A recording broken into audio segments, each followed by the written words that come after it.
What is up, guys? My name is Jace, and this is the first video that I've ever made on YouTube for my ZJ's channel. And today I'm basically going to be teaching you what I believe to be the fundamentals of drawing on Photoshop. And to start off, my first tip is to keep the resolution high and keep the canvas size high. And what this does is this allows you to import these drawings later on into bigger projects, or maybe you want to show them off on a desktop background, I don't know, something that requires a big drawing without having to go back in and vector the image. So first things first, I recommend doing this right away unless you're used to it. You want to go ahead and add a light source. Now for this, I'm going to just add a circle right here, maybe make it a sun or something, you know, add a little fire around it just to remind me that this is my light source. Which means that because it is in the top left, it will be going down into the top right corner. Alright, today's video is because I am a Minecraft fan, I am going to be making a Minecraft character. This should be able to teach you guys, my viewers, if I have any, about how to, I guess, maybe teach you a little bit about my style and maybe help you develop yours a little bit. So, because I am making a Minecraft character, I'm going to keep it nice and square, cubish, but I'm also going to give it a little bit of roundness. And what this will do is it will add some depth and some characteristic to this character. And that's exactly what you're looking for when you make artwork. So here you got his head right here, and also when you're drawing for a speed art for anything that you want to present, you want to go ahead and plan first. So maybe for this I would have just done square arms like this. You want to make sure you got your idea out. Legs, like, you know, like you want to get everything all nice and planned out. So I'm going to go ahead and erase that real quick. If you're wondering how exactly I'm drawing with like strokes like this, I am using a tablet with a pressure sensitive brush, which is an angle brush, and you can just download these offline. Just look up angle brush. I like to keep them at 9 pixels for when I'm laying out the framework for a drawing, which is what this is called. This is called framework or the foreground. And the reason this is called that is because this is not what my final drawing is going to look like at all, really. I mean, it has the right structure, and it has maybe some of the details, or many of the details if you like to add all the details to your foreground. I personally do not. I find that it makes it look kind of silly. And also, since the head is three-dimensional at that angle, you want to keep that angle persistent throughout your drawings, or throughout the drawing. Maybe you can change it up later on. So here we have our Minecraft character's body, and it's actually quite curvy for a Minecraft character. And now you're probably thinking, oh well, in Minecraft they're all cubey and, you know, whatnot. But that's what gives your art character. That's what gives your art style. It's what makes people want to watch or view your art. So my basic design is going to be a little Minecraft character, and he's going to be flexing because he's ripped. Just like that. Alrighty. So as you can see, I'm going through and I'm making him nice and 3D. And that's basically it for my foreground. I have the overall body shape laid out. It looks pretty evenly proportional wise. It looks pretty good to me, actually. So what I'm going to do now is I'm going to go in and do the basic detailing, or what I consider to be basic detailing. And since he's flexing, he's obviously a douchebag or a tool bag, so I'm going to give him a nice tool bag haircut. Straight across the top, you'll see. It's going to be nice and spiked up. Here you go.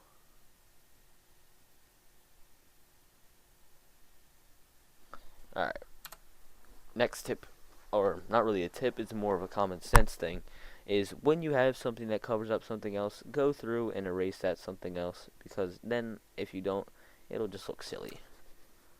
So, oh, brush tool.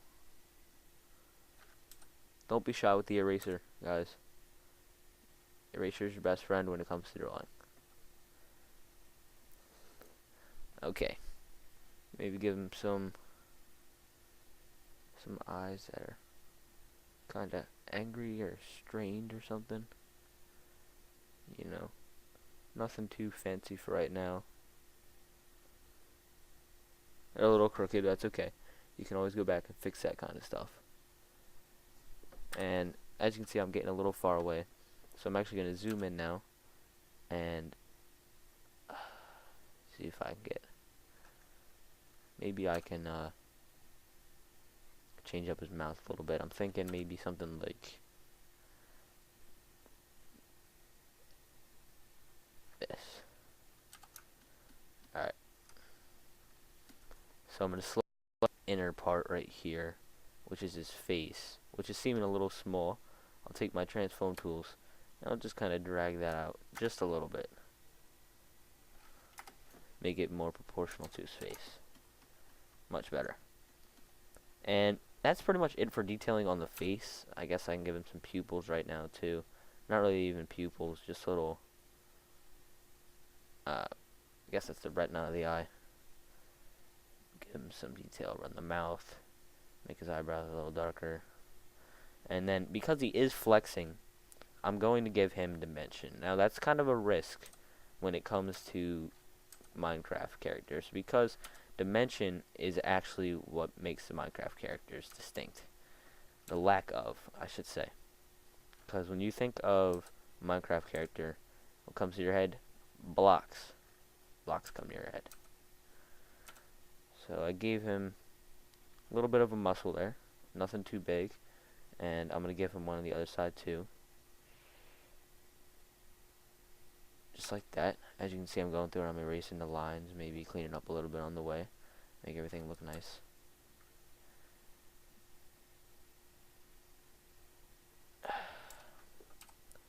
And symmetry in art is very important as well. So if you notice, I go back and I erase something that I just drew. I recommend you look at the other side of the drawing and see if there's something messed up. So I'm just going to do a little bit of detailing. Keep in mind, this is in real time. So, got a nice six-pack. And for PG reasons, and because I'm a straight male, I'm going to keep his pants on. But I'm also going to give him a nice black colored waistband. And he's going to have feet showing at the bottom.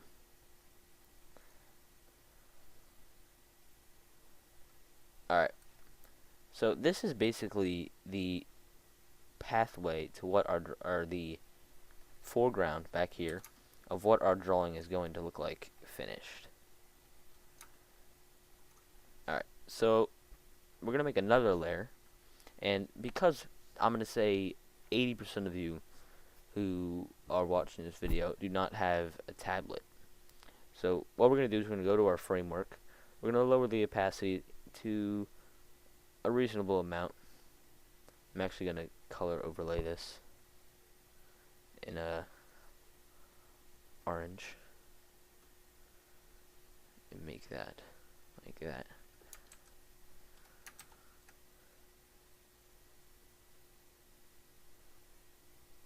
I'm not sure what's going on there.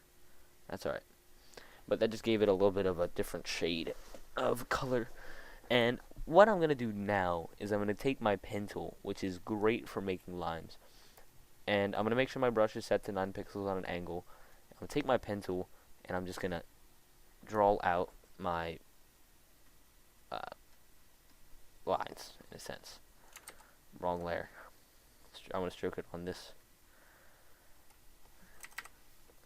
And the reason I'm doing this is because when you use your mouse to create lines, you're going to get a slight jitter, and that is very noticeable after you've go ahead and mapped out the whole thing. So I recommend being careful with that. And if you're also wondering why exactly I'm using a whatchamacallit, excuse me, completely lost my train of thought. Okay, well, that's whatever. Oh, an angle brush. It's because it adds a slight depth to things. And I don't really understand how exactly I'm going to explain that. But I guess you guys get the idea when it comes to that. I wanted to keep this all real time, and I guess I don't really have time to do that. So I'm just going to take my brush over here. I'll delete this layer, and I'm just going to come over a little bit darker. Black, of course. I don't know what's going on here.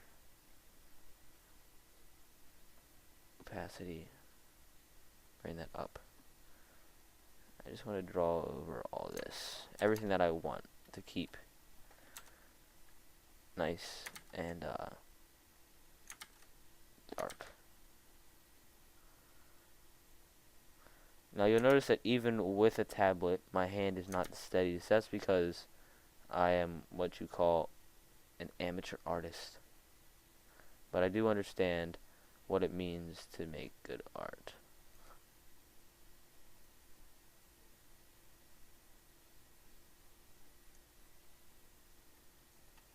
Alright, well I guess you guys get the idea. I'm going to keep it actually with just the foreground.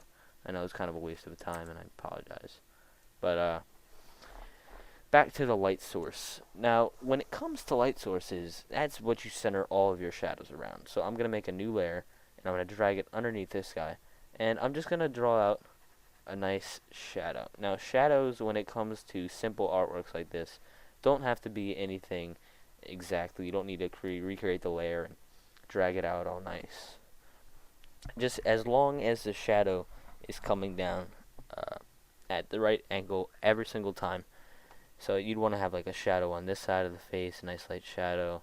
Shadow here, here, here. Here, just a little bit coming up. Maybe on the side of the mouth here. To give his abs some definition, maybe a little bit of a shadow underneath them. I mean, you just want to have shadows really everywhere that you would not see light entirely. So maybe like he has a crease in his, or maybe some creases in his hair that would show up because of the sunlight, some individual fibers and whatnot. Keep everything nice and detailed. And shadow work, not only does it give your work per se, what am I looking for? Not only does it give your work style, it gives your work the ability to make the reader, sorry, just had English finals today, make the viewer believe that it's actually there. I know it sounds very silly considering this is Minecraft and whatnot, but trust me, if artwork looks too unbelievable and there's no shading and no depth to the work, then you're going to have a big problem getting an audience. So, some tricks that I use for shadowing as well. I'm going to come in here, zoom in, grab my wand tool, select this now. But a tip that I use for shadowing is, let's say if I was going to do a skin color, I drag it over to a nice peachy tone on one of them. And I come over here and drag it to a darker peachy tone. And since the sun's coming from that angle, I want it to go from light to dark this way. Straight, just like this. So, you'll see in a second. I'm not sure exactly why everything's coming out black and white, but I guess you get the gist of it. And what that does is it creates the darkness on the side that's not in the light, and that's a big key when it comes to making successful artwork. So I'm going to come back to this layer that the shadow's on, and I'm also going to draw out in black, of course, a ground. So here's a ground, and because the shadow comes back here, you want to bring the ground at least that far behind the character, and maybe even a little farther in front of the character. So this character in general, since he's flexing, I'm going to have him have thrown a sword into the ground. So we're going to have a sword coming straight down, and it's going to end in a dull or a flat side, signifying that the rest of the sword is buried underneath. And I mean, I guess you could leave it just as that to show, because people normally have common sense, but you also want to give it some proof that it's underground, so you maybe want to add something coming around it like this, and a line going down it. Oop, my tablet's a little crooked. Maybe a line coming straight down here. Or not. Okay. Well, I guess that's it for my drawing fundamentals for now. I hope you guys liked this tutorial, and I hope you guys come back for more. It may have been a bit boring, but I just thought I'd get this out there. Alright, thanks guys.